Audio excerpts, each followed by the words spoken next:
Bonjour, aujourd'hui on décortique une affirmation assez folle, une idée qui fait rêver. Est-ce qu'on peut vraiment, mais alors vraiment, apprendre une nouvelle langue en seulement 6 mois? C'est la promesse de Chris Lansdale dans une conférence TEDx qui a fait beaucoup de bruit et on va creuser ça ensemble. Alors là, c'est elle la grande question. 6 mois pour parler couramment. Est-ce que c'est du bluff ou une possibilité réelle? Le premier réflexe, c'est de se dire impossible. Mais, avant de s'attaquer aux conclusions, souvenons-nous d'autres limites que l'humanité pensait totalement infranchissables. Prenons le monde de l'athlétisme, par exemple. Pendant des décennies, il y avait ce mur invisible, le 1000 en 4 minutes. Les médecins, les coachs, tout le monde était d'accord. Le corps humain a ses limites, et celle-ci, on ne pouvait pas la dépasser. C'était une certitude. Et puis, un jour de 1954, Roger Bannister a fait l'impensable. Il a franchi ce mur.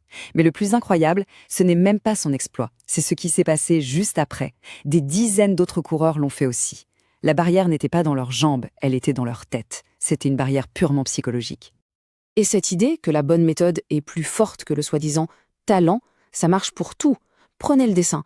La plupart des gens sont persuadés d'être nuls, que c'est un don qu'on a ou qu'on n'a pas. En réalité, avec quelques principes clés, n'importe qui peut faire des progrès spectaculaires en à peine 5 jours. La clé, ce n'est pas le talent, c'est la méthode. Bon, avant même de plonger dans la méthode, il faut faire un peu de ménage dans nos croyances. Il y a 2 grandes idées reçues, 2 mythes vraiment tenaces qui nous bloquent. Il est temps de s'en débarrasser une bonne fois pour toutes. Le premier mythe, c'est le fameux don des langues. On l'a tous entendu. En fait, c'est faux. Avec la bonne approche, tout le monde peut y arriver. Le deuxième mythe, c'est celui de l'immersion magique. On s'imagine qu'il suffit d'être parachuté dans un pays pour que ça rentre tout seul. Mais comme le dit Lonsdale, c'est un peu comme si on essayait d'apprendre à nager pendant qu'on est en train de se noyer. Être bombardé de sons qu'on ne comprend pas, c'est juste du bruit. C'est paralysant, pas efficace. Ok, maintenant que le terrain est déblayé, on peut commencer à construire. On va voir les 5 grands principes qui sont les fondations, le moteur de cette méthode. C'est le pourquoi ça marche. Alors, les voici, ces 5 piliers. D'abord, la pertinence, se concentrer sur ce qui nous parle, ce qui nous est utile. Ensuite, considérer la langue comme un outil de communication, pas comme une matière scolaire.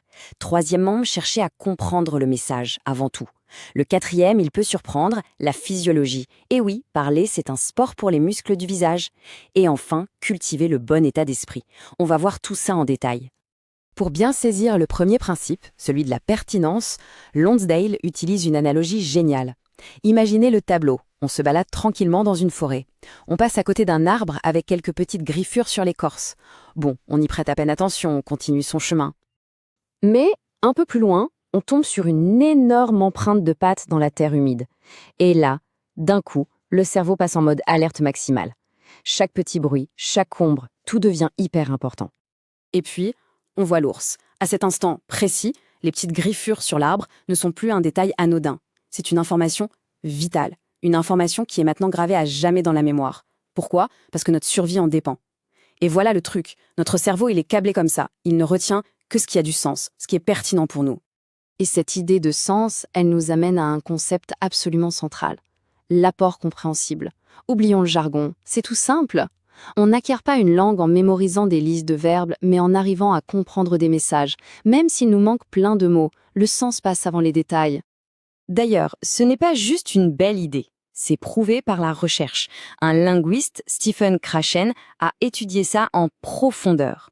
Et regardez ce graphique. À gauche, les résultats des gens qui se concentrent sur l'étude de la grammaire. À droite, ceux qui privilégient la compréhension de messages. Franchement, il n'y a pas photo. La clé, c'est de comprendre. Bon, on a vu la théorie, le pourquoi ça marche. C'est bien beau tout ça, mais concrètement, on sait comment. Allez, on passe à la pratique avec 7 actions concrètes à mettre en place pour que la magie opère. Alors, ces actions, les voici.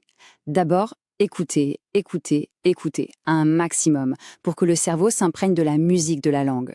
Ensuite, cherchez le sens global, même si on ne pige pas tout. Puis, très vite, commencez à combiner des mots pour faire des petites phrases. Se concentrer sur le vocabulaire essentiel. Trouver un partenaire bienveillant. Imiter les expressions du visage pour bien prononcer. Et enfin, créer des connexions directes dans sa tête sans passer par la traduction.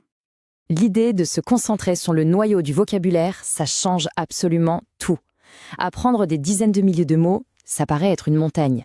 Mais là, attention, le chiffre qui suit est juste bluffant. Avec seulement 1000 mots bien choisis, on peut comprendre 85% des conversations de tous les jours. Et si on pousse à 3000 mots, eh bien on couvre 98% de ce qui se dit au quotidien.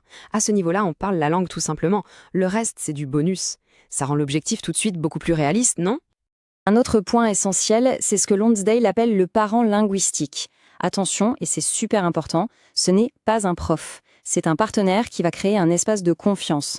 Il ne corrigera jamais les erreurs directement, ce qui est souvent hyper décourageant. À la place, il va faire de son mieux pour comprendre, il va reformuler correctement ce qu'on a dit, et il va utiliser des mots simples. Bref, il agit exactement comme un parent patient avec son enfant qui apprend à parler. Et enfin, la dernière action, c'est peut-être la plus grande révolution mentale à faire, arrêter de traduire dans sa tête. Le chemin classique, à gauche, c'est lent et inefficace. L'objectif, c'est de créer une connexion directe, comme à droite. Pensez au mot feu. Qu'est-ce qui vient à l'esprit?